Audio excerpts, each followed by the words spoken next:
Palamuru Rangareddy project పూర్తి కోసం పోరుబాట పడుతోంది బీఆర్ఎస్. నార్లపూర్ నుంచి ఉద్దండాపూర్ వరకు పాదయాత్ర చేయబోతోంది. మహబూబ్ నగర్ ఉమ్మడి జిల్లా బీఆర్ఎస్ నేతలంతా పాదయాత్రలో పాల్గొనున్నారు. పనులు ప్రారంభించేలా ప్రభుత్వంపై ఒత్తిడి తేవడమే లక్ష్యమంటున్నారు శ్రీనివాస్ గౌడ్. బీఆర్ఎస్ హయాంలో కాలువల నిర్మాణానికి టెండర్లు పిలిస్తే కాంగ్రెస్ ప్రభుత్వం రద్దు చేసిందన్నారు. కాంగ్రెస్ ప్రభుత్వం వచ్చి 2.5 ఏళ్లైనా ఒక్క పని కూడా చేయలేదన్నారు శ్రీనివాస్ గౌడ్. రిజర్వాయర్లు కంప్లీట్ అయిపోయినాయి, నార్లాపూర్ కంప్లీట్ అయింది, ఏదులైంది, వట్టెమైంది, కరివెనైంది, ఉదండాపూర్ కూడా ఆల్మోస్ట్ అయిపోయింది. పంపులు కూడా పెట్టినాం, కాలువలు అయిపోయినాయి. జస్ట్ ఓన్లీ నింపి కాలువలు తోగినామంటే 12.5 లక్షల ఎకరాలు నీళ్ళు వచ్చే ప్రాజెక్ట్. ఇది పెద్ద ప్రాజెక్ట్.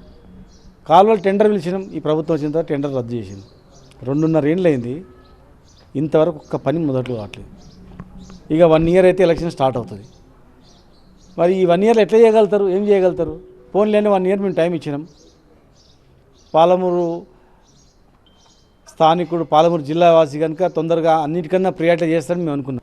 నీళ్ళు రాకపోతే ఇంకా పరిస్థితి ఘోరంగా ఉంటుంది. కనుక ప్రభుత్వాన్ని కళ్ళు తెరిపియాలి, ప్రభుత్వం ముందుకు రావాలి. వీళ్ళు పాదయాత్ర చేస్తున్నారు, జిల్లాలో ఒక రెవల్యూషన్ లాగా వస్తుంది, గ్రామాలు కదులుతూ ఉన్నాయి. ఇక లాభం లేదు, ఇమ్మీడియట్గా చేయాలనేటువంటి ఆలోచన ప్రభుత్వం రావాలని చెప్పి ఉద్దేశంతోనే 14 నియోజకవర్గాల్లో ఉండేటువంటి ప్రతి గ్రామం నుంచి పార్టిసిపేట్ అయ్యేటట్లు 15 రోజులు మేము పాదయాత్ర చేయాలనేటువంటి తలంపుతోనే సమావేశం ఏర్పాటు చేసుకున్నాం. ఖచ్చితంగా ప్రభుత్వం గ్యారెంటీగా మెడలు వంచేనా మేము చేయిస్తాం.